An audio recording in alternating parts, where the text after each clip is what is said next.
Yes, good afternoon, dear students.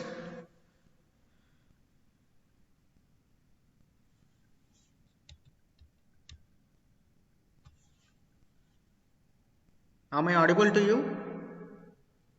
Yes, sir. Good afternoon, sir. Yeah, good afternoon. Is CR there in the class?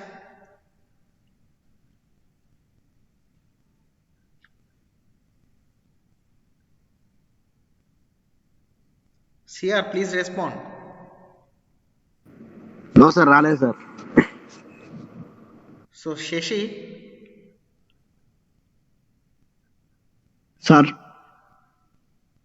okay. Sai Varshit, Sir. Sir, good afternoon, sir. so you both may take charge as CR if in the absence of the CR. Okay. Okay. Okay, sir.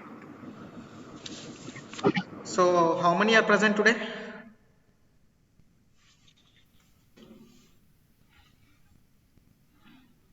Last class about 20 to 25 members, sir. 20 to 25. What about the Yes, present sir. class right now? 19, sir. 19, sir. Only 19 are present. Yes, sir. So, in the last day also, I reminded you to not attend less than 50% of the class. But you people are repeating the same thing again and again. What is your entire class strength? 49, sir. 49. Yes, sir.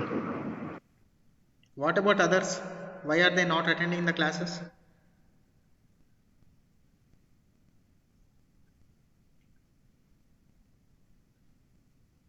What is the reason?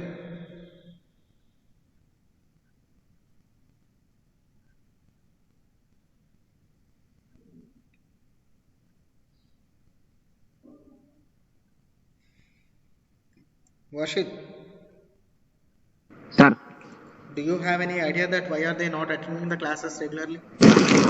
Sir కొంతమందికి certificate ఇంకా issue కాలేదు sir దాని గురించి ఇంకా mind దగ్గరనే ఉంటున్నారు sir So still they are roaming on the mines for their certificate. Yes sir yes sir So whoever they are facing the problems with the issuance of the certificates, please get to the notice of your concerned training in charge at the earliest. Okay sir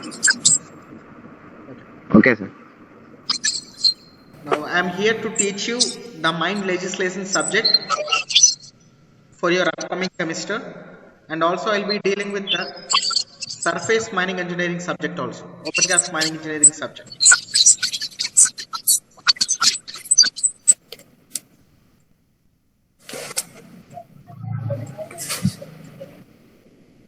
Someone of you are unmuting your mic unnecessarily.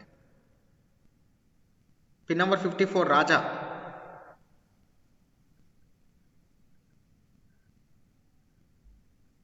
Okay. In this mine legislation subject, we will be learning few basics about Mines Act 1952, Mines Rules 1955, Metalliferous Mines Regulations 1961, Mines Rescue Rules 1985, Coal Mine Regulations 2017, Coal Mine Regulations 2017 Part 2. So you will be having entirely 6 units in this mine legislation subject. Okay.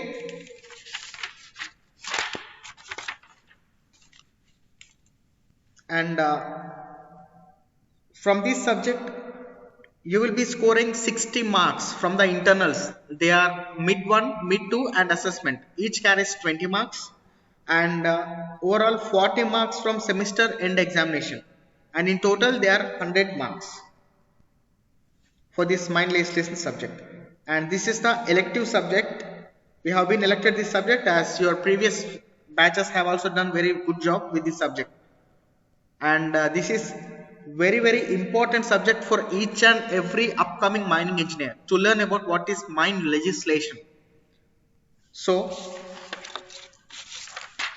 coming to the first unit, we will be learning about Mines Act 1952. Okay. So before getting into the first unit, let me tell you what is a Mines Act. What do you mean by act? what do you mean by rules and what do you mean by regulations. Okay, am I audible to you? Yes, sir. Okay, so ఈ mind లెజిస్లేషన్లో మనం acts గురించి, rules గురించి, regulations గురించి తెలుసుకుంటాం నాన్న. అసలు act అంటే ఏంటి, రూల్ అంటే ఏంటి, రెగ్యులేషన్ అంటే ఏంటి, ఎవరైనా చెప్పగలరా? With your general knowledge. జనరల్గా మనం rule is rule, rule for are అని అంటూ ఉంటాం, రెగ్యులేషన్స్ అని అంటూ ఉంటాం, యాక్ట్ అని అంటూ ఉంటాం. అసలు ఏంటి రూల్స్ అంటే ఏంటి, రూల్ అంటే ఏంటి అసలు యాక్చువల్గా? పాటించవలసినవి సార్. రూల్ అంటే పాటించవలసినవి. ఓకే, మరి యాక్ట్ అంటే?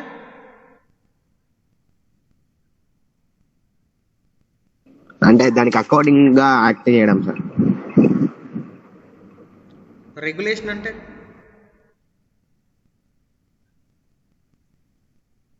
Restrictions. Restrictions. Yes sir. Yes, very good Varshith. So ఇక్కడ యాక్ట్ అంటే చట్టం. ఒక చట్టాన్ని ఫ్రేమ్ చేయడాన్ని మనం యాక్ట్ అని అంటూ ఉంటాం. సో ఆ చట్టం లోపట కొన్ని రూల్స్ ఉంటాయి. For example traffic management act అనుకుందాం, అదొక చట్టం. దాని లోపల రూల్స్ ఉంటాయి. రెడ్ సిగ్నల్ పడ్డప్పుడు వెహికల్ ఆపాలి, గ్రీన్ సిగ్నల్ పడ్డప్పుడు వెహికల్ వెళ్ళిపోవాలి అనేటివి రూల్స్. దాంట్లోనే రెగ్యులేషన్స్ కూడా వస్తాయి. What you mean by regulations? Regulations is nothing but speed control. హైవేలో ఎంత ఉండాలి, అక్కడ మనకు సైన్ బోర్డ్స్ ఉంటాయి, 40 km/h, 60 km/h, 80 km/h అనేది. ఇవన్నీ కూడా రెగ్యులేషన్స్. దాంట్లో ఉండే రెగ్యులేషన్స్, నిబంధన అని అంటూ ఉంటాం జనరల్గా. కొన్ని నిబంధనల మేరకు ఆ సిస్టమ్ అనేది రన్ అవ్వాలి, కొన్ని నియమాలు పాటిస్తూ ఆ సిస్టమ్ అనేది రన్ అవ్వాలి. దీన్ని మనం రూల్స్ అంటాం. నియమాలు అనే వాటిని రూల్స్ అంటాం, నిబంధనలు అనే వాటిని ఏమో రెగ్యులేషన్ అని అంటూ ఉంటాం, చట్టాలు అంటేనేమో యాక్ట్స్ అని అంటూ ఉంటాం. అర్థమైందా? Yes sir.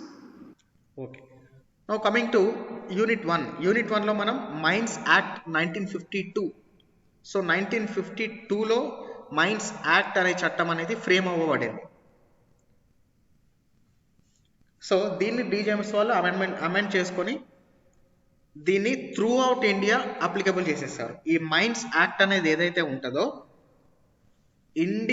Indian territorial boundary ఎక్కడి వరకు అయితే ఉందో, ఈ బౌండరీ లోపట, మన ఇండియా లోపట, మన బార్డర్ లోపట ఉన్న ప్రతి మైన్కి కూడా ఈ మైన్స్ యాక్ట్ 1952 అనేది అప్లికబుల్ అవుతుంది. అప్లికబుల్ అవ్వాల్సిందే. అండ్ ఈ మైన్స్ యాక్ట్కి లోబడి ఆ మైన్లో ఉండే వర్కర్స్ అందరూ వర్క్ చేయాలి. ఆ మైన్కి చైర్మన్ అవ్వచ్చు, మేనేజింగ్ డైరెక్టర్ అవ్వచ్చు, ఆ మైన్లో ఉండే లేబర్ అవ్వచ్చు, ఇంజనీర్ అవ్వచ్చు, మేనేజర్ అవ్వచ్చు, ఎవరైనా అవ్వచ్చు. ఈ మైన్స్ యాక్ట్కి లోబడే వర్క్ అనేది చేయాలి మైన్లో. అర్థమైందా? Yes sir.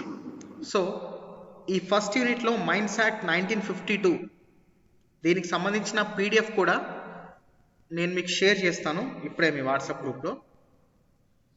Just a minute.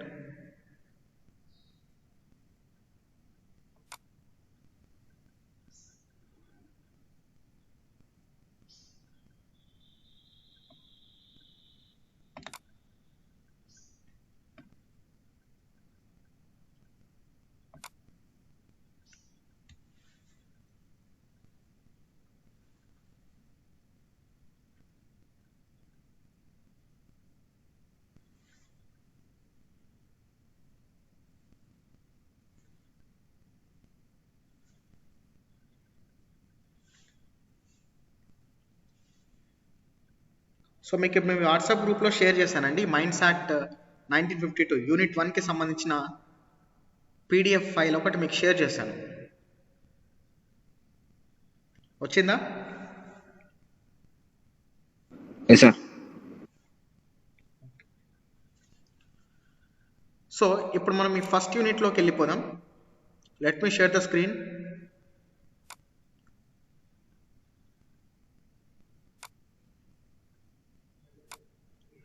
Screen మీకు రిఫ్లెక్ట్ అయిన తర్వాత నాకు చెప్పండి.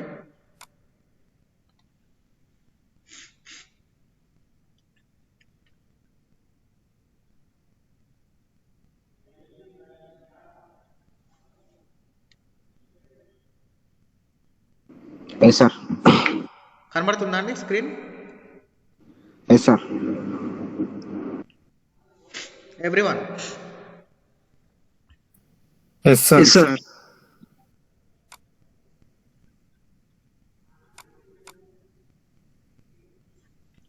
ఓకే.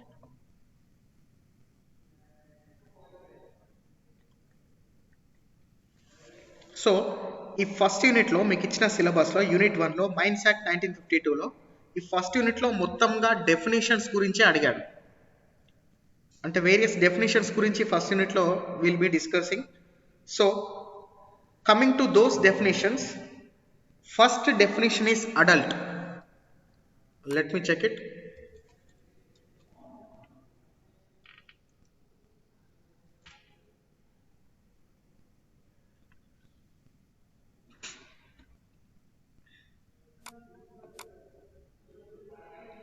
సో అడల్ట్ అంటే ఎవరు? You can see it on the screen. డెఫినేషన్స్లో బి డెఫినేషన్ ఎవరైనా చదవండి.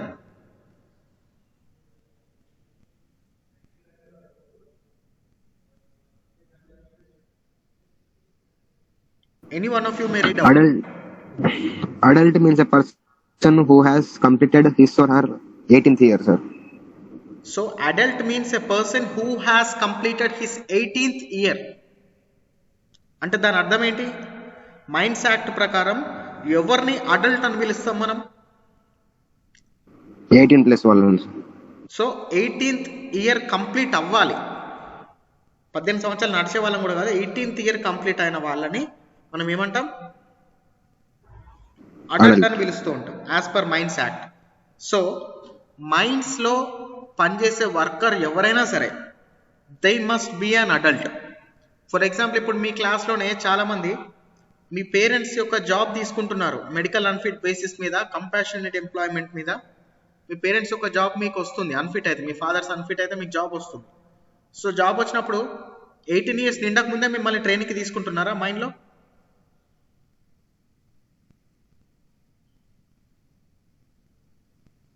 I want you people to respond. No.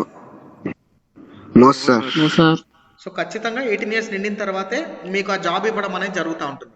ఎందుకు 18 years తర్వాతే ఆ జాబ్ మీకు ఇస్తున్నారు అంటే, ఇదిగో ఈ మైన్స్ యాక్ట్ 1952కి కట్టుబడి దీంట్లో అడల్ట్స్కి మాత్రమే జాబ్ ఇవ్వాలి కాబట్టి మైన్స్లో ఖచ్చితంగా మీరు అడల్ట్ అనే డెఫినేషన్ని సాటిస్ఫై చేసేంత వరకు కూడా మీకు ఆ జాబ్ ఇవ్వరు.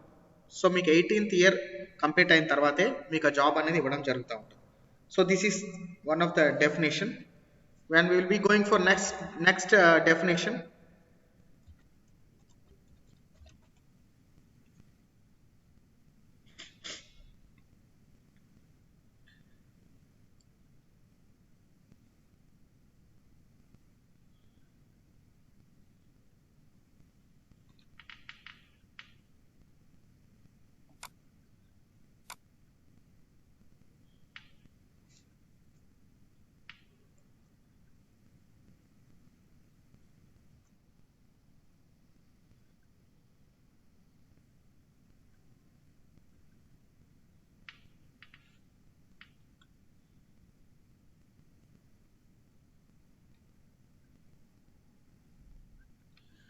సో ఇక్కడ స్క్రీన్ పైన వచ్చిన డెఫినేషన్ ఎవరైనా చదవండి. Definition number 2.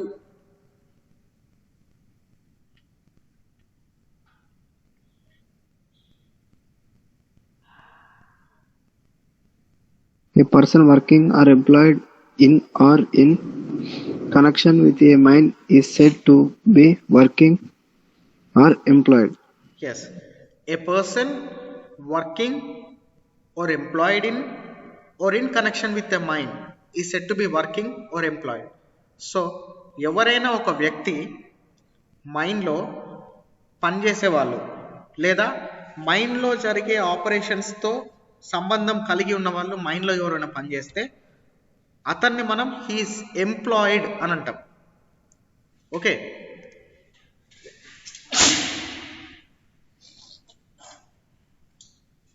So we call him as an employed. జనరల్గా మనం మైండ్లో పనిచేసే వాళ్ళని ఎంప్లాయీస్ అని అంటాం. మీ ఫాదర్ ఏం చేస్తారంటే మా ఫాదర్ సింగర్ అండ్ ఎంప్లాయీ అని అంటూ ఉంటాం. So when he is appointed as a worker to that particular mine by the owner or by the agent or by the chairman of the company. ఆ company యొక్క chairman ఎప్పుడైతే ఒక పర్సన్ని తన మైండ్కి సంబంధించిన రిలేటెడ్ ఇష్యూస్లో లేదా తన కంపెనీకి సంబంధించిన రిలేటెడ్ ఇష్యూస్లో వాడికి సంబంధించి పని చేయించుకోవాలనుకుని అతన్ని రిక్రూట్ చేసుకుంటే then that particular person may be called as employed. అర్థమైందా?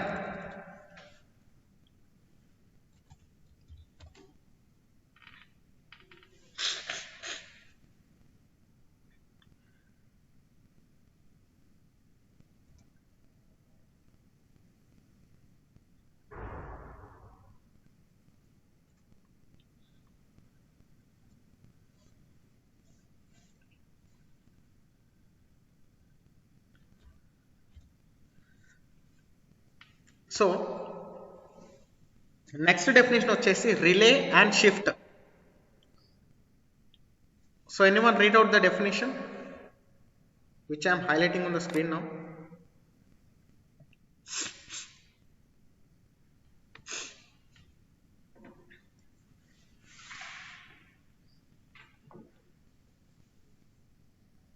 Any one of you from the class, read out the highlighted text on your screen.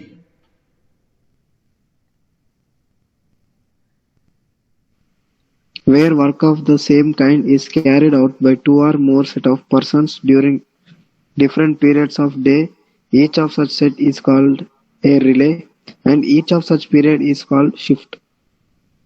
So మీ ఫాదర్స్ డ్యూటీకి పోయేటప్పుడు ఫస్ట్ షిఫ్ట్, సెకండ్ షిఫ్ట్, నాది night shift ఇట్లా చెప్పుకుంటూ ఉంటారు.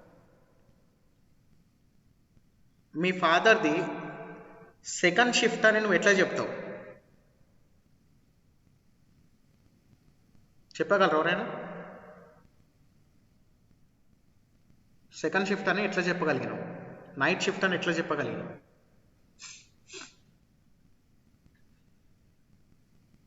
Relay A B C అని ఉంటాయి కదా.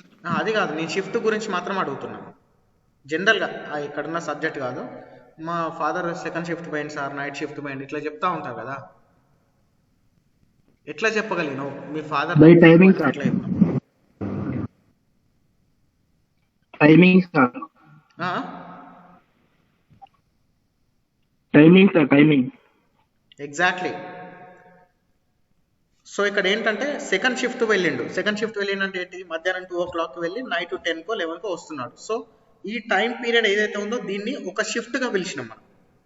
మార్నింగ్ 6కి వెళ్ళి మళ్ళీ మధ్యాహ్నం 2కి వచ్చే వాళ్ళని వాళ్ళు ఈ టైం పీరియడ్లో ఉన్న వాళ్ళని ఒక షిఫ్ట్ అని చెప్పుకుంటూ ఉంటాం. సో దాన్ని జనరల్ షిఫ్ట్ లేదా ఫస్ట్ షిఫ్ట్ అని అనుకుంటూ ఉంటాం. నైట్ షిఫ్ట్ అంటే నైట్ మళ్ళీ 10కో 10:30కో వెళ్ళి మళ్ళీ మార్నింగ్ 6:30కో 7:30 వరకు వచ్చేస్తాను, వాళ్ళని మనం నైట్ షిఫ్ట్ అన్నాం. ఇక్కడ టైంని బట్టి నువ్వు షిఫ్ట్ని డిసైడ్ చేసేసినావు. సో ఈ టైం పీరియడ్ని మనం షిఫ్ట్స్ అని అంటూ ఉంటాం మైండ్స్లో. మరి రిలే అని దేన్ని అంటాం?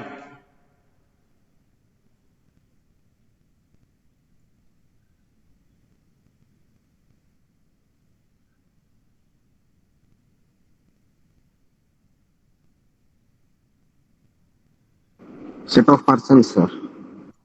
Set of persons.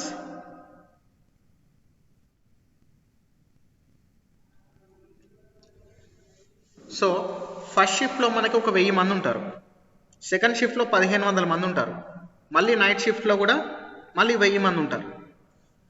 ఫస్ట్ షిఫ్ట్లో 1000 మంది ఎవరైతే ఉంటారో వాళ్ళు డ్రిల్లింగ్ చేస్తారు, బ్లాస్టింగ్ చేస్తారు, ప్రొడక్షన్ తీసుకొస్తారు, అన్ని రకాల ఆపరేషన్స్ చేస్తూ ఉంటారు. సెకండ్ షిఫ్ట్లో ఉన్న వాళ్ళు కూడా ఆ 1500 మంది వాళ్ళు కూడా డ్రిల్లింగ్ చేస్తారు, బ్లాస్టింగ్ చేస్తారు, అన్ని రకాల ఆపరేషన్స్ చేస్తారు. నైట్ షిఫ్ట్లో ఉన్న వాళ్ళు కూడా మళ్ళీ అవే ఆపరేషన్స్ రిపీటెడ్గా చేస్తూ ఉంటారు. సో ఫస్ట్ షిఫ్ట్లో కూడా ఏంటంటే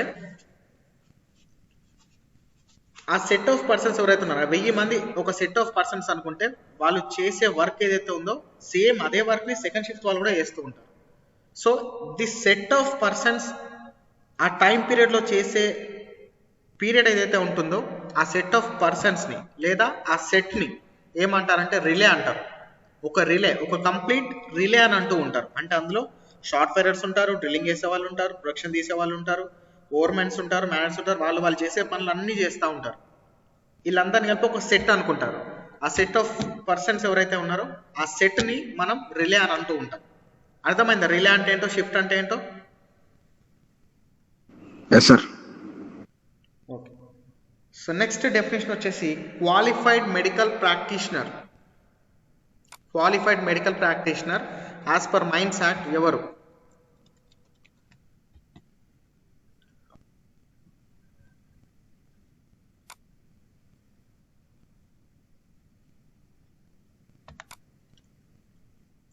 సో నేను హైలైట్ చేసిన టెక్స్ట్ని ఎవరైనా చదవండి.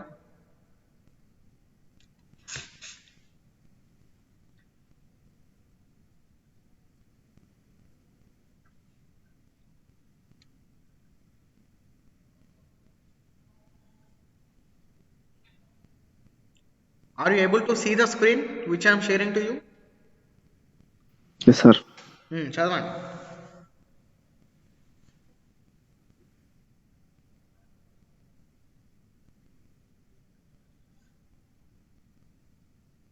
As per Mines Act 1952, qualified medical practitioner means a medical practitioner who possesses any recognized medical qualification as defined in Clause H of Section 2 of the Indian Medical Council Act 1956 and who is enrolled on a state medical register as defined in Clause K of that section. So దీని గురించి మీకు ఇంకా క్లియర్గా తెలుసుకోవాలనుకుంటే Indian medical council act 1956లో 1 or 2 section మీరు చదివితే మీకు అర్థమైపోతుంది అసలు క్వాలిఫైడ్ మెడికల్ ప్రాక్టీషనర్ అంటే ఎవరు. సో మనకి మైండ్లకు సంబంధించిన హాస్పిటల్స్ ఉంటాయి, తెలుసు కదా, ఏరియా హాస్పిటల్స్ అని అంటూ ఉంటారు. సో అలాంటి ఏరియా హాస్పిటల్స్లో రిక్రూట్ చేసుకునే డాక్టర్స్ ఎవరైతే ఉంటారో, సర్జన్స్ ఎవరైతే ఉంటారో, they must be qualified medical practitioner. వాళ్ళు కూడా ఈ మైన్స్ యాక్ట్ 1952కి లోబడే పని చేయాలి. ఎందుకంటే వాళ్ళు కూడా రిలేటెడ్ టు ద మైనింగ్ కంపెనీనే కాబట్టి they should be the qualified medical practitioner. So ఇక్కడ క్వాలిఫైడ్ మెడికల్ ప్రాక్టీషనర్ అంటే ఎవరు? ఎవరైతే మెడికల్ క్వాలిఫికేషన్ని పొందుతారో. ఎలాంటి మెడికల్ క్వాలిఫికేషన్ అంటే as mentioned in Indian medical council act 1956లో మెన్షన్ చేసిన విధంగా వాళ్ళు ఆ క్వాలిఫికేషన్ పొందాలి. ఇప్పుడు మీరు డిప్లొమా సర్టిఫికేట్ వస్తుంది. డిప్లొమా సర్టిఫికేట్ మీకు ఎవరు ఇస్తారు? బోర్డు ఎవరు? State board of technical education వాళ్ళు ఇచ్చే, అంటే recognised board. State board of technical education is recognised by all India council for technical education. వాళ్ళు రికగ్నైజ్ చేసిన బోర్డు మన ఎస్బిటిటి కాబట్టి వీళ్ళు ఇచ్చే క్వాలిఫికేషన్ అనేది మీరు సర్టిఫైడ్ క్వాలిఫికేషన్, అంటే ఒక రికగ్నైజ్డ్ ఇన్స్టిట్యూషన్ ఇస్తుంది. అండ్ ఈ state board of technical education అనేది it is on the register of the institutions, education institutions of the state. అదేవిధంగా మీ యొక్క పేరు కూడా స్టేట్ మెడికల్ రిజిస్టర్లో రిజిస్టర్ అయి ఉండాలి. ఎవరైతే క్వాలిఫైడ్ మెడికల్ ప్రాక్టీషనర్గా పనిచేయాలనుకుంటున్నారో వాళ్ళ పేరు కూడా స్టేట్ మెడికల్ రిజిస్టర్లో రిజిస్టర్ అయి ఉండాలి. అప్పుడు వాళ్ళకు ఒక సీరియల్ నెంబర్ అనేది వస్తుంది వాళ్ళ సర్టిఫికేట్ పైన. సో వాళ్ళనే క్వాలిఫైడ్ మెడికల్ ప్రాక్టీషనర్ అని పిలువబడతారు యాజ్ పర్ మైన్స్ యాక్ట్ 1952. అర్థమైందా? Who is qualified medical practitioner?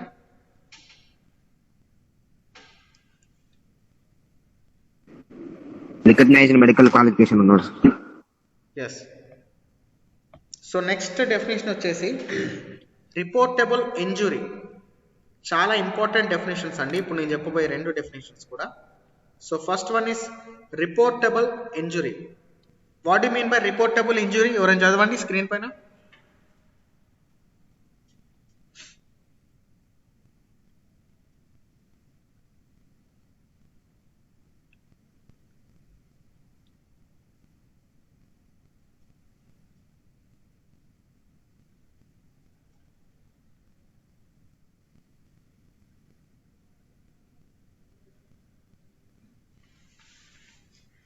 ఉన్నారా క్లాస్లో? Yes sir. మరి చదవడానికి ఏమవుతుంది? Reportable injury means any injury other than serious bodily injury which involves or in all probability will involve the enforced absence of the injured person from working for a period of 72 hours or more. So మైండ్లో పనిచేసే వాళ్ళు ఎవరైనా కానీ వాళ్ళకి ఏమైనా దెబ్బ తగిలింది అనుకోండి, పనిచేసేటప్పుడు కాలుకో చేయికో ఏమైనా దెబ్బ తగిలింది అనుకోండి. ఇవాళ దెబ్బ తగిలింది షిఫ్ట్లో పనిచేస్తుంటే దెబ్బ తగిలింది, కొంచెం బ్లడ్ వచ్చింది, గోరు లేవడం వల్లనో లేకపోతే చేయికి కొంచెం గీరకపోవడం వల్లనో దెబ్బ తగిలింది, పెయిన్ ఎక్కువగా ఉంది, ఎక్కువగా ఉండడం వల్ల వాడు ఇంకా వర్క్ చేయలేడు కాబట్టి వాడిని ఇంటికి పంపించేస్తారు సర్ఫేస్. మళ్ళీ వాడు ఇమీడియట్లీ నెక్స్ట్ రోజే వాడు మళ్ళీ డ్యూటీకి వచ్చేసింది అనుకో, కట్టుకొని పని చేయడం కోసం డ్యూటీకి వచ్చేసింది అనుకో, అండ్ మైండ్లో వన్స్ దెబ్బ తగిలిందంటే ఖచ్చితంగా ఆ మైండ్కి సంబంధించిన ఏరియా హాస్పిటల్కి, ఆ మైన్ ఏరియాలో అయితే ఉందో ఆ మైన్ సింగరేణి యొక్క ఏరియా హాస్పిటల్కి వెళ్ళి అక్కడ ట్రీట్మెంట్ తీసుకొని అక్కడ డాక్టర్స్ మళ్ళీ వీడు డ్యూటీ చేయడానికి ఫిట్ అని చెప్పి ఫిట్ సర్టిఫికేట్ ఇచ్చి మళ్ళీ వాడు నెక్స్ట్ డే డ్యూటీకి వచ్చింది అనుకోండి, నెక్స్ట్ 24 అవర్స్లో, అప్పుడు దాన్ని మనం రిపోర్టబుల్ ఇంజురీ అని అనము. రిపోర్టబుల్ ఇంజురీ అని ఎప్పుడు అంటామంటే, ఫర్ ఎగ్జాంపుల్ కాలు బెనికింది అనుకో, పని చేసేటప్పుడు కాలు వాపు వచ్చింది, వాడిని అస్సలు నిలబడనిస్తలేదు, నడవనిస్తలేదు, అలాంటి కండిషన్లో వాడు ఇంకా డ్యూటీకి రాలేడు. సో డాక్టర్ ఏం చెప్తారు, ఒక 1 వీక్ రెస్ట్ తీసుకోవాలని చెప్తూ ఉంటారు. సో ఇక్కడ 72 అవర్స్కి మించి వాడు డ్యూటీకి అటెండ్ అవ్వలేకపోతున్నాడు, ఎందుకంటే వాడికి అయిన ఇంజురీ అట్లాంటిది, కాబట్టి వాడు 72 అవర్స్ లేదా అంతకంటే ఎక్కువ గంటలే డ్యూటీకి అటెండ్ అవ్వకుండా ఉండిపోయాడు. 72 అవర్స్ అంటే ఆల్మోస్ట్ 3 days, అంటే మోర్ దాన్ 3 days వాడు డ్యూటీకి రాలేకపోతున్నాడు, ఎందుకంటే మైండ్లో తగిలిన దెబ్బ వల్ల. సో అలాంటి ఇంజురీని ఏమంటాం మనం, reportable injury. So we call it as reportable injury. So next వచ్చేసి సీరియస్ బాడీలీ ఇంజురీ. చదవండి ఎవరైనా స్క్రీన్ పైన.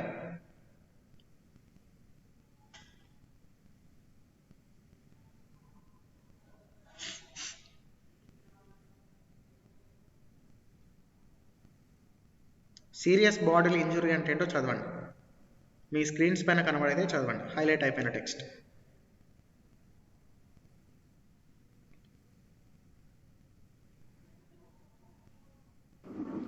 Seriously bodily injury means any injury which involves or in all probability will involve the permanent loss of any part or section of a body or the use of any part or section of a body or the permanent loss of or injury to the sight of or hearing or any permanent physical incapacity or the fracture of any bone or one or more joints or bone of any phalanx of hand or foot, sir.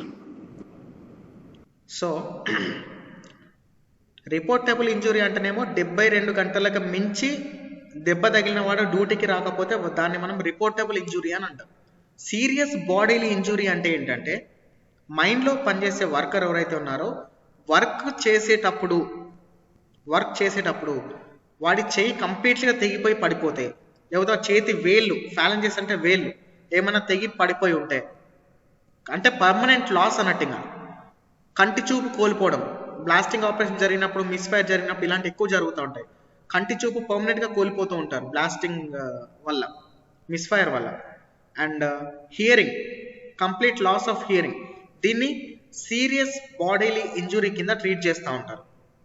Complete loss of any of the section or any of the part of a body, or any permanent physical incapacity, పర్మనెంట్గా చెయ్యి కానీ కాలు కానీ వాటి వేళ్ళు కానీ కంటి చూపు కానీ any part of the body, hearing loss కానీ ఇలాంటిది, లేదా ఫ్రాక్చర్ ఆఫ్ బోన్స్, బొక్కలు విరగడం కానీ మైండ్లో పనిచేసేటప్పుడు, ఇలాంటిది ఏదైనా జరిగినప్పుడు దాన్ని మనం సీరియస్ బాడీలీ ఇంజురీ కింద పరిగణిస్తూ ఉంటాం. ఈ రిపోర్టబుల్ ఇంజురీ అయినా సీరియస్ బాడీలీ ఇంజురీ అయినా, ఎలాంటి ఇంజురీ అయినా కూడా ఆ మైండ్కి సంబంధించిన మేనేజర్ ఎవరైతే ఉంటారో ఇమ్మీడియట్లీ రీజనల్ డైరెక్టరేట్ మైండ్ సేఫ్టీకి దీని యొక్క ఇన్ఫర్మేషన్ పాస్ చేయాలి.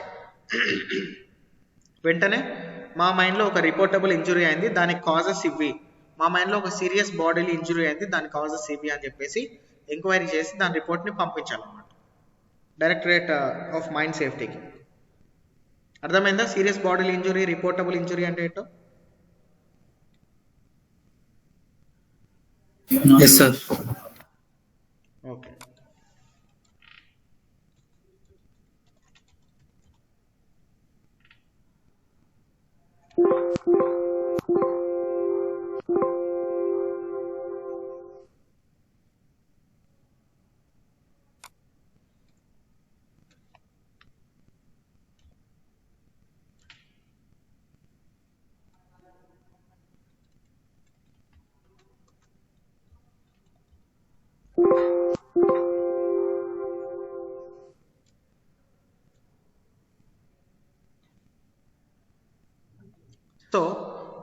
ఈ మైన్స్ యాక్ట్ 1952 అనేది మైన్లో పనిచేసే ప్రతి వర్కర్కి, ఇండియాలో ఉన్న ప్రతి మైన్కి కూడా అప్లికేబుల్ అవుతుందని చెప్పాను కదా.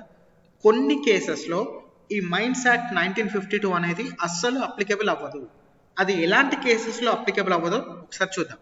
The provisions of this act, except those contained in section 7, 8, 9, 40, 45 and 46, shall not apply to.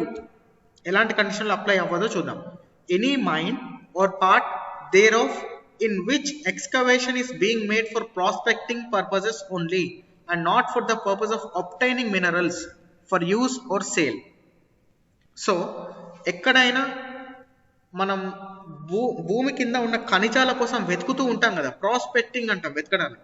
అంటే ఇక్కడ బొగ్గు ఉందా, ఇక్కడ బంగారం ఉందా, ఈ భూమి కింద వజ్రాలు ఉన్నాయా అనే దానికోసం వెతుకుతూ ఉంటాం కదా. అలా వెతికే స్టేజ్లో, వెతికే ప్రాసెస్లో ఈ మైన్స్ యాక్ట్ అనేది అప్లికేబుల్ అవ్వదు. మైన్స్ యాక్ట్ అనేది అప్లికేబుల్ అవ్వాలి అంటే భూమి కింద ఉన్న ఖనిజాలను నువ్వు బయటికి తీయాలి, తీసి మార్కెట్లో అమ్మాలి. ఆ విధంగా నువ్వు చేసినప్పుడే ఈ మైన్స్ యాక్ట్ అనేది అప్లికేబుల్ అవుతుంది. వెతుకుతున్నప్పుడు ఆ ప్రాసెస్లో మనం ప్రాస్పెక్టింగ్ అంటాం. అలాంటి ప్రాస్పెక్టింగ్ ప్రాసెస్లో ఈ యాక్ట్ అనేది అప్లికేబుల్ అవ్వదు. ఇంకెలాంటి కేసెస్లో ఈ యాక్ట్ అప్లికేబుల్ అవ్వదో చూద్దాం. Provided that not more than 20 persons are employed on any one day in connection with any such excavation. ఆ విధంగా వెతికేటప్పుడు, భూమి కింద ఉన్న ఖనిజాలను వెతికేటప్పుడు to not more than 20 persons అంటే 20 మందికి మించి ఆ వెతికే ప్రాసెస్లో ఇన్వాల్వ్ అయి ఉంటే దాన్ని మనం ఈ మైన్స్ యాక్ట్ అనేది అప్లికేబుల్ అవుతుంది. 20 మందికి తక్కువగానే ఉండి వెతుకుతున్నారు అనుకోండి, అక్కడ 20 మంది కంటే తక్కువగానే ఉండి వెతుకుతున్నారు అనుకోండి, అలాంటప్పుడు కూడా ఈ మైన్స్ యాక్ట్ అనేది అప్లికేబుల్ అవ్వదు. Second part, the depth of such excavation measure from its highest to its lowest point nowhere exceeds 6 meters or in the case of an excavation for coal 15 meters. So ఎక్కడైనా భూమిలో తవ్వుతున్నప్పుడు 6 మీటర్లకి మించి తవ్వకుండా ఉంటే అలాంటి కండిషన్లో కూడా మైన్స్ యాక్ట్ అనేది applicable అవ్వదు.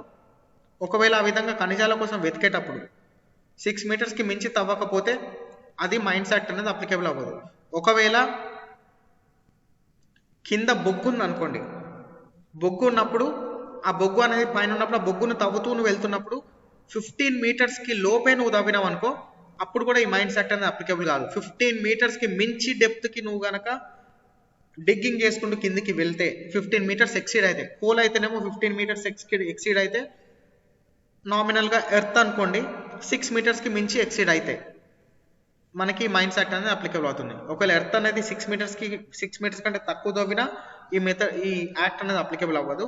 కోల్ అయితేనేమో 15 మీటర్స్ కంటే తక్కువ తవ్వినా ఈ మైన్స్ యాక్ట్ అనేది అప్లికేబుల్ అవ్వదు. Next point, no part of such excavation extends below superjacent ground. అంటే లోపల ఒకవేళ మైన్ ఉందనుకోండి, నువ్వు కింద గ్యాలరీ ఉంది, సర్ఫేస్ నుంచి సర్టెన్ డిస్టెన్స్ కింద ఒక గ్యాలరీ ఉంది, నువ్వు పైనుంచి తవ్వుతూ ఉన్నప్పుడు ఆ రోడ్ వే అనేది కింద ఉన్న గ్యాలరీకి కనెక్ట్ అయింది అనుకోండి, అప్పుడు మైన్స్ యాక్ట్ అప్లికేబుల్ అవుతుంది. కనెక్ట్ అవ్వనంత వరకు మైన్స్ యాక్ట్ అనేది అప్లికేబుల్ అవ్వదు. ఫర్ ఎగ్జాంపుల్, కింద బొగ్గు ఉందని చెప్పేసి నువ్వు తవ్వుకుంటా పోయినావు మీ ఇంటి పక్కన, ఒక 10 మీటర్లే తవ్వినావు, కోల్ కదా సార్ చెప్పింది కదా 15 మీటర్స్ లోపు తవ్వుతుంది మైన్స్ యాక్ట్ కిందకి రాదు అని అంటుండు. కానీ నువ్వు 10 మీటర్లు తవ్విన తర్వాత 11వ మీటర్ తవ్వేటప్పటికే కింద ఉన్న అండర్ గ్రౌండ్ మైన్కి కనెక్ట్ అయిపోయినావు. ఆ విధంగా మైన్ వర్కింగ్స్కి నువ్వు కనెక్ట్ అయిపోయినావు కాబట్టి 15 మీటర్స్ దాటకున్నా కూడా ఈ మైన్స్ యాక్ట్ 1952కి చట్టానికి నువ్వు లోబడే ఉన్నట్టు, ఆ చట్టం కిందకే నువ్వు వస్తావు. అర్థమైందా?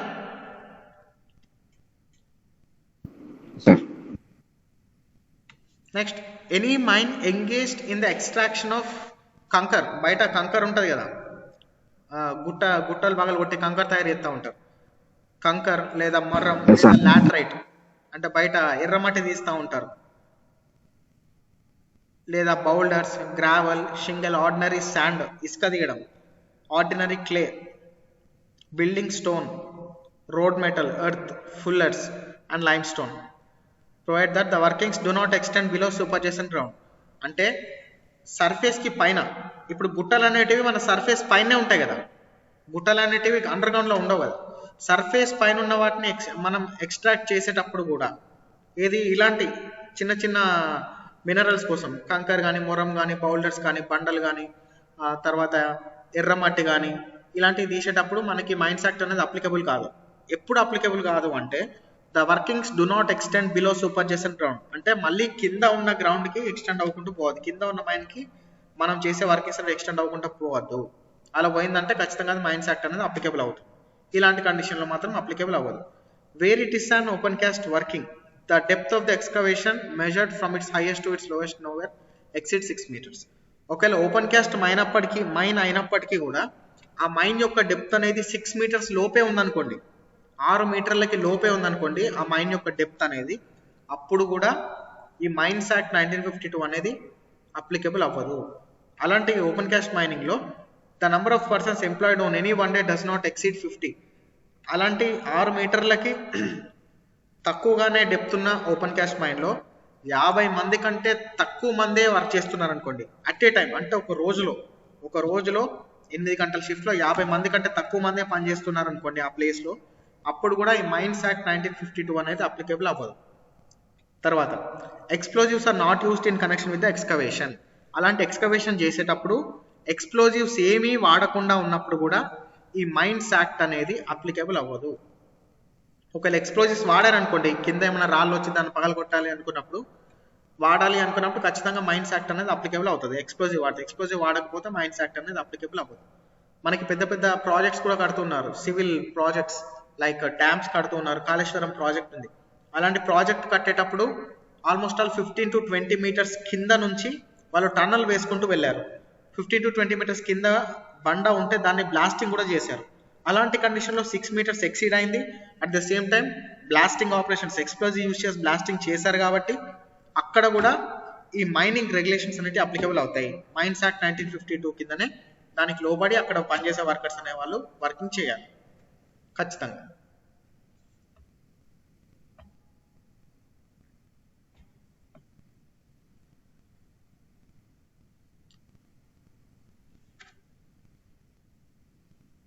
Next point, notwithstanding anything contained in subsection 1, the central government may, if it is satisfied that having regard to the circumstances obtaining in relation to a mine or part thereof, or group or class of mines, it is necessary or desirable so to do, by notification in the official gazette, declare that any of the provisions of this act not set out in subsection 1 shall apply to any such mine or part thereof, or group or class of mines, or any class of persons employed therein. అంటే ఏం లేదు, ఇంతకు మనం చెప్పుకున్న points ఏవైతే ఉన్నాయో ఈ points తప్ప వేరే ఎలాంటి మైనింగ్ ఆపరేషన్స్ అనేటివి కూడా ఈ పాయింట్స్లోకి రాకుండా కవర్ అవుతున్నాయో ఆ మైన్స్ అన్నీ కూడా ఈ మైన్స్ యాక్ట్ 1952 కిందికే వస్తాయి. అంటే మైన్స్ యాక్ట్ 1952 అనేది ఎన్ఫోర్స్ అవుతుంది వాళ్ళపైన అని చెప్తున్నారు. అర్థమైందా? ఎలాంటి కేసెస్లో మైన్స్ యాక్ట్ అనేది అప్లికబుల్ అవ్వదు.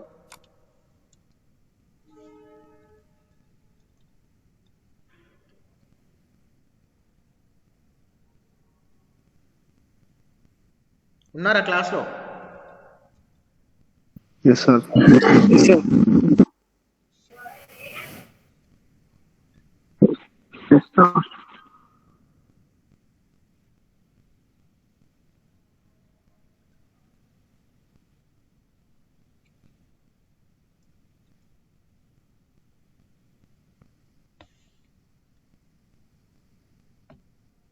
సో నెక్స్ట్ డెఫినేషన్ వచ్చేసి కమిటీ అంటే ఏంటో అడిగారు. Committee, what do you mean by A committee? The central government shall with effect from such date as that government may, by notification in the official gazette, specify in this behalf constitute for the purpose of this act a committee consisting of. So central government అనే వ్యవస్థ ఏదైతే ఉంటుందో, ఇప్పుడు జనరల్గా ఏమైనా అవకతవకలు జరిగినాయి అనుకోండి, ఎగ్జామినేషన్ కండక్ట్ చేయడంలో కానీ రిక్రూట్మెంట్ ప్రాసెస్లో కానీ అవకతవకలు జరిగినాయని ఏమైనా న్యూస్ వచ్చినాయి అనుకోండి, ఆ కంపెనీకి సంబంధించిన చైర్మన్ లేకపోతే ఆ గవర్నమెంట్లో ఉండే ఆ మినిస్టీరియల్ హెడ్ ఎవరైతే ఉన్నారో మేము కమిటీ వేస్తున్నాము, కమిటీ ఇచ్చే రికమెండేషన్స్ని బట్టి మేము ఫర్దర్గా యాక్షన్ ఏమైనా తీసుకుంటాము అని అంటూ ఉంటారు. జనరల్గా మనం న్యూస్లో వింటూ ఉంటాం. సో అక్కడ వాళ్ళు కమిటీ వేస్తున్నాము అని అంటారు. ఇక్కడ ఏంటంటే మన డెఫినేషన్లో అసలు కమిటీ అంటే ఏంటో ఇక్కడ తెలుసుకుంటాం. కమిటీలో ఎవరెవరు ఉంటారు? A person in the service of the government not being the chief inspector or an inspector appointed by the central government. To act as a chairman. So ఒక కమిటీలో ఎవరు ఉండాలి? ఒక కమిటీలో ఫస్ట్ ఒక చైర్మన్ అనే వాళ్ళు ఉండాలి. మైనింగ్కి సంబంధించిన వాళ్ళలో మైన్లో ఏమైనా యాక్సిడెంట్ జరిగింది అనుకోండి, మేజర్ యాక్సిడెంట్, ఒక కమిటీని గవర్నమెంట్ కాన్స్టిట్యూట్ చేయాలి, అసలు what are the facts of the occurrence of the accident అనేది తెలుసుకోవాలి అనుకుంటే ఒక కమిటీని ఫ్రేమ్ చేస్తూ ఉంటారు గవర్నమెంట్. సో అలాంటి కండిషన్లో ఆ కమిటీలో ఎవరు ఉండాలి? ఆ కమిటీలో a person in the service of the government not being the chief inspector or an inspector appointed by the central government. ఆ కమిటీలో ఒక సెంట్రల్ గవర్నమెంట్ ఎంప్లాయ్ ఉండాలి. అంటే సెంట్రల్ గవర్నమెంట్ అపాయింట్ చేసిన పర్సన్ అనేవాడు చైర్మన్గా ఉండాలి, ఆ కమిటీ మొత్తానికి హెడ్గా ఉండాలి. రెండోది the chief inspector of mines, ఆ కమిటీలో చీఫ్ ఇన్స్పెక్టర్ ఆఫ్ మైన్స్ కూడా ఉండాలి. మూడోది 2 persons to represent the interest of the miners appointed by the central government. అంటే మైనర్స్ తరఫున కూడా, మైన్ వర్కర్స్ ఎవరైతే ఉన్నారో వాళ్ళ తరఫున కూడా 2 వ్యక్తులను ఆ కమిటీలో మెంబర్స్గా యాడ్ చేసుకోవాలి. తర్వాత 2 persons to represent the interest of the owners, అంటే మేనేజ్మెంట్ సైడ్ నుంచి కూడా 2 ఉండాలి, వర్కర్స్ సైడ్ నుంచి కూడా 2 వ్యక్తులు ఉండాలి, మొత్తం 4. 5వ వ్యక్తి చీఫ్ ఇన్స్పెక్టర్ ఆఫ్ మైన్స్. 6వ వ్యక్తి appointed by the central government, central government employee ఎవరైతే ఉంటారో వాళ్ళని అపాయింట్ చేస్తారు చైర్మన్గా. ఈ 6 కలిస్తే మనకి మైండ్లో ఒక కమిటీ. వీళ్ళతో పాటు not only the 6 members, 7th and 8th member are 2 qualified mining engineers not directly employed in the mining industry appointed by the central government.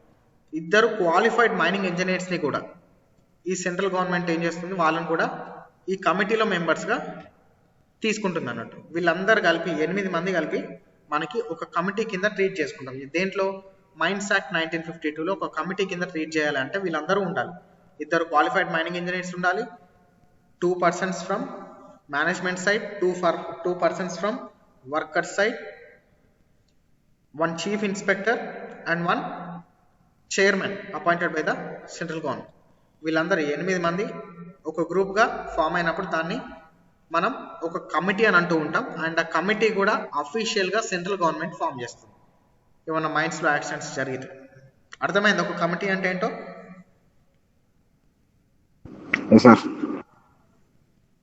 Okay.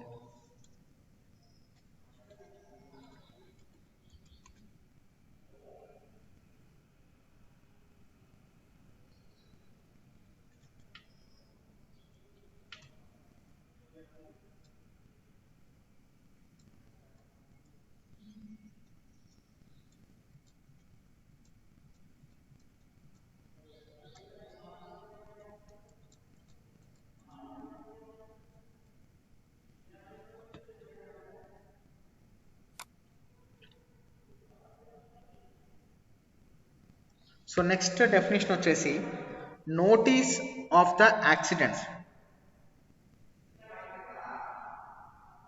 Notice of the accidents. So దీంట్లో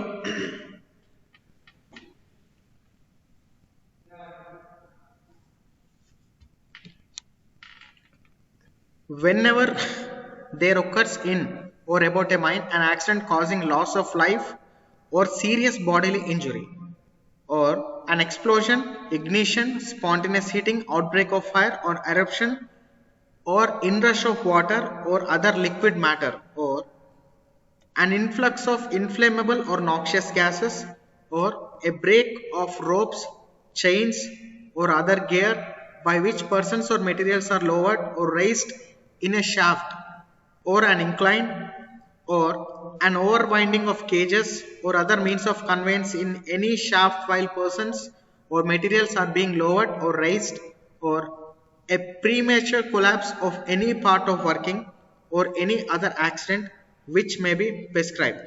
The owner, agent or manager of the mine shall give notice of the occurrence to such authority in such form and within such time as may be prescribed, and he shall simultaneously post 1 copy of the notice on a special notice board in the prescribed manner at a place where it may be inspected by trade union officials, and shall ensure that the notice is kept on the board for not less than 14 days from the date of such posting. So మైన్లో ఎప్పుడైనా accident జరిగినప్పుడు, ఎవరైనా వ్యక్తులు చనిపోయినప్పుడు, లేదా serious బాడీలు injury జరిగినప్పుడు, లేదా మైన్లో ప్రమాదవశాత్తు ఏమైనా ఫైర్ యాక్సిడెంట్ జరిగినప్పుడు, ఏమైనా ఎక్స్ప్లోజన్ కానీ, ఇగ్నిషన్ కానీ, స్పాంటేనియస్ హీటింగ్ కానీ, ఏమైనా అనుకోకుండా మంటలు అంటుకున్నప్పుడు మైన్ లోపట, లేదా మైన్ లోపట ఏమైనా విషవాయువులు వెలువడినప్పుడు, సడన్గా వర్క్ చేస్తున్నప్పుడు, లేదా మైనింగ్ ఆపరేషన్ జరిగేటప్పుడు టబ్స్ కిందికి వెళ్తున్నప్పుడు రోప్ తెగిపోయినప్పుడు కానీ, కేజ్లో మనుషులు కిందికి వెళ్తున్నప్పుడు ఆ కేజ్ లిఫ్ట్ ఏదైతే ఉంటుందో దానిపైన ఉన్న చైన్స్ కానీ రోప్ కానీ తెగిపోయినప్పుడు కానీ, కిందికి వస్తున్నప్పుడు కానీ, షాఫ్ట్లో మీదకి వస్తున్నప్పుడు కానీ, లేదా కేజెస్ ఓవర్ వైండింగ్ అయినప్పుడు కానీ, అంటే ఆగాల్సిన ప్లేస్లో ఆగకుండా ఇంకా ఫాస్ట్గా వేరే ప్లేస్కి వెళ్ళిపోయి కేజెస్ కనుక ఆగితే అలాంటి ప్లేస్లో కానీ, premature collapse of any part of the working, అంటే రూఫ్ ఫాల్, సడన్గా పైకప్పు కూలిన కానీ, రూఫ్ ఫాల్ జరిగినప్పుడు కానీ, లేదా ఇంకే రకంగానైనా కానీ మైన్లో యాక్సిడెంట్స్ జరిగితే ఆ మైన్కి సంబంధించిన ఓనర్ లేదా ఏజెంట్ లేదా మేనేజర్ వాళ్ళు ఏం చేయాలి అంటే ఇమ్మీడియట్లీ ఒక స్పెషల్ నోటీస్ బోర్డులో ఏ విధంగా యాక్సిడెంట్ జరిగింది, ఏ ప్లేస్లో జరిగింది, ఎందుకు జరిగింది, ఈ రీజన్స్ అన్ని మెన్షన్ చేస్తూ ఆ స్పెషల్ నోటీస్ బోర్డులో ఈ కాపీ అనేది అంటించాలి. ఆ విధంగా కాపీని అంటించిన తర్వాత, ఆ నోటీస్ బోర్డులో కాపీ పెట్టిన తర్వాత ఆ నోటీస్ అనేది 14 రోజుల వరకు కూడా ఖచ్చితంగా ఆ నోటీస్ అనేది అక్కడే ఉండాలి, ఆ నోటీస్ బోర్డ్ పైనే ఉండాలి. So this is nothing but notice of the accident అని అంటూ ఉంటాం. 14 రోజుల వరకు కూడా అట్లనే ఉండాలి. Next, whenever there occurs in or about a mine an accident causing reportable injury to any person, the owner or agent or manager of the mine shall enter in a register such occurrence in the prescribed form, and copies of such entries shall be furnished to the chief inspector once in quarter. ఒకవేళ పైవేవి కాకుండా reportable injury మాత్రమే అయిందనుకోండి, అంటే ఎవరికైనా కాలు వెనకడమో లేకపోతే ఏమైనా work చేసేటప్పుడు ఏమైనా ప్రమాదం జరిగి రిపోర్టబుల్ ఇంజురీ జరిగింది అనుకోండి, అంటే 72 గంటలకి మించి వర్క్కి అటెండ్ అవ్వకుండా ఉండేలాగా ఇంజురీ జరిగితే ఇమ్మీడియట్లీ ఆ మైన్ మేనేజర్ ఏం చేయాలి అంటే ఒక రిజిస్టర్ ఉంటుంది, ఇంజురీస్ రిపోర్టబుల్ ఇంజురీస్ అని ఒక రిజిస్టర్ ఉంటుంది. ఆ రిజిస్టర్లో ఆ వ్యక్తి యొక్క పేరు, ఆ రిపోర్టబుల్ ఇంజురీ జరగడానికి కారణము, దాని యొక్క ప్లేస్ మైన్లో, ఇవన్నీ రాసి chief inspector, directorate general of mine సేఫ్టీలో చీఫ్ ఇన్స్పెక్టర్ ఉంటారు సేఫ్టీకి, అతనికి ఖచ్చితంగా వన్స్ ఇన్ ఏ క్వార్టర్, అంటే క్వార్టర్లీలో ఖచ్చితంగా పంపించాలి, అంటే ప్రతి 3 నెలల లోపు ఖచ్చితంగా పంపించేయాలి. 3 monthsలో, విత్ ఇన్ 3 months ఆ రిపోర్ట్ అనేది, రిపోర్టబుల్ ఇంజురీకి సంబంధించిన రిపోర్ట్ అనేది చీఫ్ ఇన్స్పెక్టర్కి వెళ్ళిపోవాలి. This is also the notice. Next, where a notice given under subsection 1 relates to an accident causing loss of life, the authority shall make an inquiry into the occurrence within 2 months of the receipt of the notice, and if the authority is not the inspector, he shall cause the inspector to make an inquiry within the set period. So ఎక్కడైనా ఒక మనిషి మైన్లో చనిపోతే, work చేస్తున్నప్పుడు పైకప్పు కూలి, roof fall జరిగి లేదా side fall జరిగి ఒక మనిషి చనిపోయినప్పుడు విత్ ఇన్ ద 2 months అక్కడికి ఇన్స్పెక్టర్ అనేటోడు వచ్చి అక్కడ ఎంక్వైరీ అనేది చేసి చీఫ్ ఇన్స్పెక్టర్కి అండ్ గవర్నమెంట్కి ఆ యాక్సిడెంట్ జరగడానికి గల కారణం ఏంటి, తప్పు ఎవరిది అనేది ఎంక్వైరీ చేసి గవర్నమెంట్కి సబ్మిట్ చేయాలి with in 2 months. Next, the central government may by notification in the official gazette direct that accidents other than those specified in the subsections which cause bodily injury resulting in the enforced absence from the work of the person injured for a period exceeding 24 hours shall be entered in a register in the prescribed form or shall be subject to the provisions of subsection 1 or subsection 1A as the case may be. A copy of the entries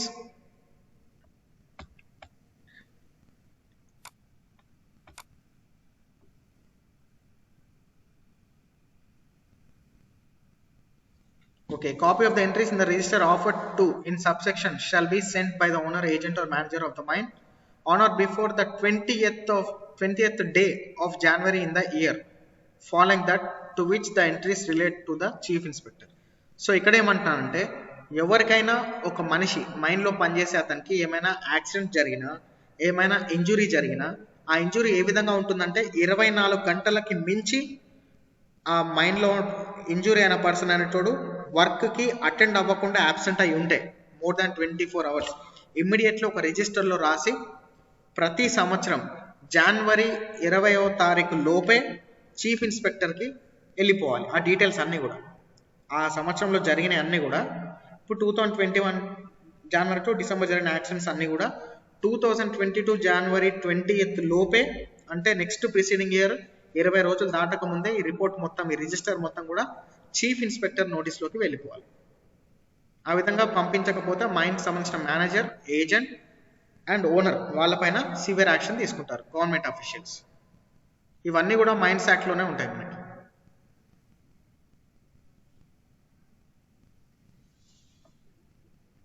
All these are about the notice of accidents.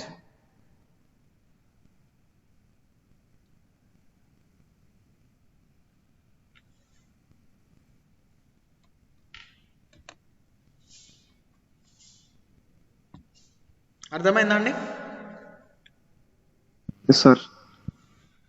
So in this class we have learnt about few definitions. Adult ante evaru, employed ante evaru, relay ante enti, what do you mean by shift, what do you mean by open cast working, what do you mean by qualified medical practitioner ante evaru, what do you mean by reportable injury, what do you mean by serious bodily injury. Reportable injury ante entandi, evarni cheppagalaరా class lo? What do you mean by reportable injury? 72 hours లోపు mind రాకపోతే reportable. Yes, ఏదైనా injury జరిగినప్పుడు 72 hours లోపు మైండ్లోకి రాకపోతే, అంటే వాళ్ళ వర్క్కి కనుక అటెండ్ అవ్వకపోతే దాన్ని రిపోర్టబుల్ ఇంజురీ అంట. Very good. ఎవరు నాన్న చెప్పింది?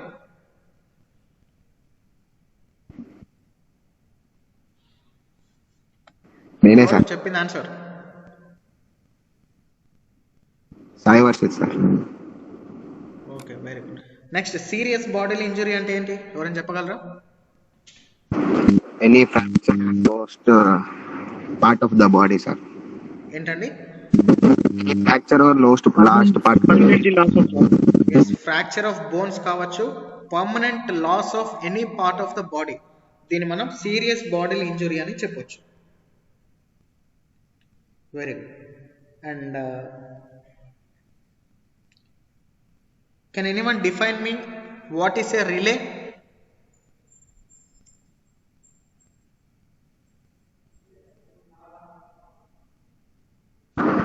A set of members in a shift work done is called relay. So a set of members working in a shift is called as relay. Okay, what do you mean by shift mari?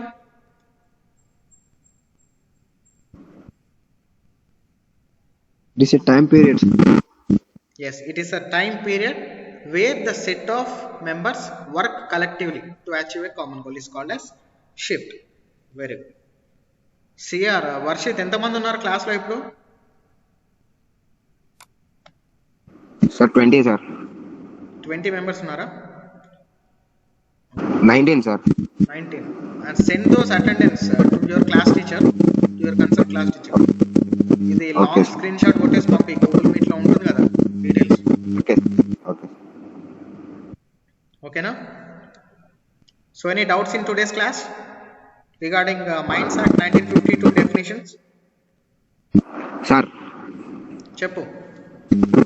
ఇప్పటికి కూడా same act follow అవుతున్నారు sir?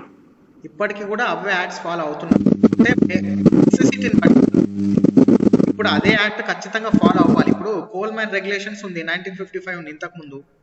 ఇప్పుడు వచ్చేసి 2017 వాడుతున్నాం coal mine regulations. Latest గా update అయిన దాన్ని వాడుతున్నాం. Coal mine regulations latest update 2017 లో వచ్చిందాన్ని వాడుతున్నాం. అంతకుముందు ఉన్న దాన్ని వాడట్లేదు, ఎందుకంటే దాన్ని అమెండ్మెంట్స్. ఇప్పుడు ఒక చట్టం ఫ్రేమ్ చేశారు, ఇప్పుడున్న మైన్స్ కి, ఇప్పుడున్న కండిషన్స్ కి, ఇప్పుడున్న వర్కర్స్ కి అప్పుడు ఫ్రేమ్ చేసిన చట్టాలు అనేటివి సరిపోతున్నాయి కాబట్టి మనం ఇంకా అదే ఫాలో అవుతున్నాం. ఇవి కాకుండా ఇంకా కొత్తగా యాక్సిడెంట్స్ ఇంకేమైనా అయితే, ఇవి కాకుండా ఇందులో మెన్షన్ చేసినవి కాకుండా ఇంకా కొత్తవి ఇంకేమైనా ఇంజురీస్ వస్తే, అలాంటివి ఏమైనా అయితే ఫ్యూచర్లో we can expect new mines act, అంటే రివైజ్డ్ మైన్స్ యాక్ట్ అంటాం దాన్ని. ఇంకా ఫ్యూచర్లో ఇంకేమైనా రికమెండేషన్స్, అంటే ఎవ్రీ ఇయర్ కూడా కమిటీస్ ఫ్రేమ్ చేసి సెంట్రల్ గవర్నమెంట్ వాళ్ళు రికమెండేషన్స్ అడుగుతుంది. అంటే ఇందులో ఏమైనా మార్పులు చేర్పులు చేయించాలా, లేకపోతే దీన్ని కంటిన్యూ చేస్తే సరిపోతుందా, సాటిస్ఫాక్టరీగా ఉందా అంటే అప్పుడు వాళ్ళు ఏం చేస్తారంటే దీన్నే కంటిన్యూ చేస్తారు. ఒకవేళ వాళ్ళ రికమెండేషన్స్ ఏవైతే ఉన్నాయో, వాళ్ళు చేసిన రికమెండేషన్స్ అనేటివి ఈ మైన్స్ యాక్ట్ లోపల ఉన్న రూల్స్ ఏవైతే ఉన్నాయో అవి కవర్ చేయకుండా వేరే కొత్తవి తీసుకొచ్చారనుకోండి వాళ్ళ రికమెండేషన్స్, అండ్ ఆ రికమెండేషన్స్ కూడా మోర్ దాన్ 25%, ఇందులో ఉన్న వాటికన్నా ఇంకా అడిషనల్గా ఇంకా 25% సాటిస్ఫాక్టరీ రికమెండేషన్స్ తీసుకొస్తే అప్పుడు మాత్రమే మళ్ళీ ఈ మైండ్స్ యాక్ట్ 1952 కాస్త మళ్ళీ రివైజ్ అయిపోతుంది. అది ఏ ఇయర్లో రివైజ్ అవుతుందో అప్పుడు పార్లమెంట్లో ఆ బిల్ని ఆ యాక్ట్ని పాస్ చేస్తారు. ఆ బిల్ని పాస్ చేసినప్పుడు మళ్ళీ మనకి కొత్తగా మైండ్స్ యాక్ట్ 1952 అనేది వెళ్ళిపోయి ఈ సంవత్సరం చేస్తే మైండ్స్ యాక్ట్ 2022 అనేది వచ్చేస్తుంది. అంటే వీటితో పాటు ఇంకా అడిషనల్గా ఇంకా కొత్త యాక్ట్స్ అనేటివి ఇందులో ఇంక్లూడ్ అవుతాయి. ఇంకా కొత్తగా సెక్షన్స్ అనేటివి ఇంక్లూడ్ అయిపోతూ ఉంటాయి, సబ్ సెక్షన్స్ కూడా ఇంక్లూడ్ అవుతూ ఉంటాయి. సో అలాంటి రికమెండేషన్స్ అనేటివి సాటిస్ఫాక్టరీగా వెళ్ళాలి గవర్నమెంట్ దగ్గరికి. కమిటీస్ అనే వాళ్ళు ఇస్తూ ఉంటారు, ఎవరో కాదు, director general of mine safety వాళ్ళు తరోగా ఎంక్వైరీస్ కండక్ట్ చేస్తూ ఉంటారు. అర్థమైందా? Thank you sir. అప్పటి వరకు కూడా మనం ఇదే ఫాలో అవ్వాలి. Still are there any doubts?